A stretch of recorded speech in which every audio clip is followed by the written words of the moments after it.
कभी कभी हम सोचते हैं अगर सब कुछ त्याग दूं, अगर बस ध्यान में बैठ जाऊं तो शायद दुखों से मुक्ति मिल जाएगी। पर क्या सिर्फ बैठ जाना ही मुक्ति है?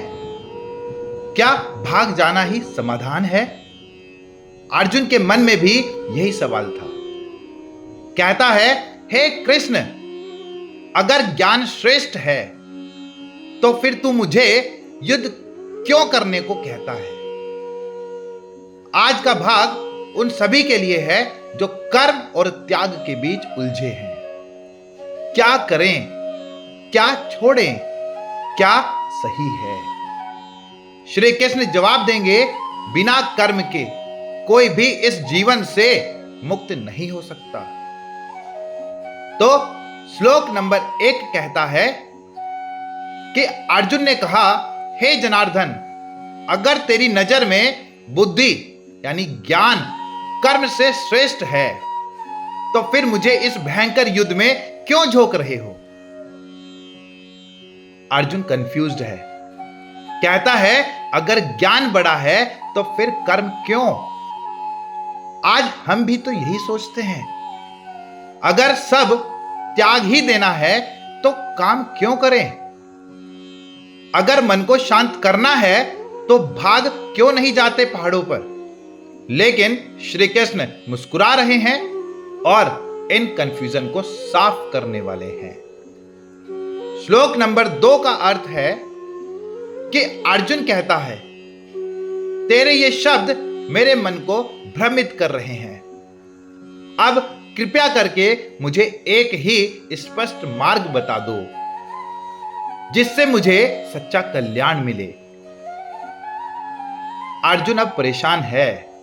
वो कह रहा है, कृपया अब एक रास्ता बताओ जिससे मैं भटकूं नहीं।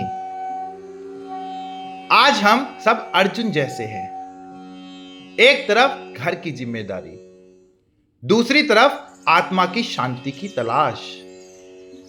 एक तरफ पैसा कमाना, दूसरी तरफ मन की संतुष्टि। हम भी पूछते हैं, हे कृष्ण, क्या करें? कौन सा रास्ता सही है? श्लोक नंबर 3 का अर्थ है कि श्री भगवान ने कहा, इस संसार में मैंने 2 मार्ग बताए हैं। ज्ञान योग, जिन्हें चिंतन मनन प्रिय है उनके लिए, और कर्म योग, जो कर्म करते हुए आगे बढ़ते हैं उनके लिए है। कृष्ण स्पष्ट करते हैं कि 2 रास्ते हैं। नंबर 1 ज्ञान योग, त्याग और ध्यान का मार्ग, जिसमें बहुत अभ्यास चाहिए। और दूसरा है कर्म योग, कर्म करते हुए भी आत्मा की शुद्धि। पर ध्यान देना, अर्जुन युद्ध के मैदान में है, वो भाग नहीं सकता। इसीलिए कर्म योग ही उसका मार्ग है। हम भी अपनी अपनी जिम्मेदारियों में उलझे हैं। हमें कर्म करते हुए ही शांति पानी होगी। हम भाग नहीं सकते। श्लोक नंबर 4 का अर्थ है कि सिर्फ कर्म करने से कोई निष्क्रिय नहीं होता और केवल कर्म का त्याग करने से सिद्धि नहीं मिलती। मतलब भागने से मुक्ति नहीं मिलती। कृष्ण साफ कहते हैं, कर्म मत करो, इससे शांति नहीं मिलेगी। त्याग कर दो, उससे भी सिद्धि नहीं मिलेगी। असली मुक्ति है कर्तव्य निभाना, बिना फल की इच्छा के। आज लोग सोचते हैं सब छोड़ देंगे तो शांति मिलेगी।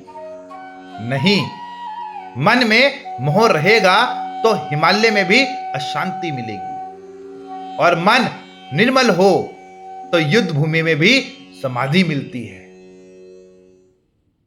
श्लोक नंबर 5 का अर्थ है कि कोई भी व्यक्ति एक क्षण भी बिना कर्म के नहीं रह सकता।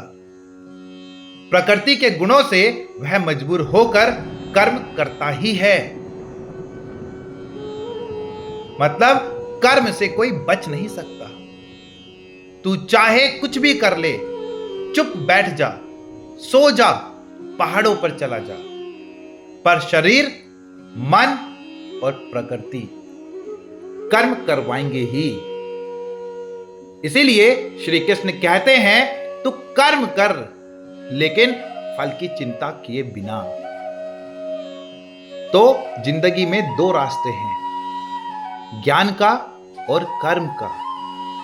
पर अगर हम आम इंसान हैं, परिवार है, समाज है, जिम्मेदारियां हैं, तो हमें कर्म से भागना नहीं, उसे समझदारी से निभाना है।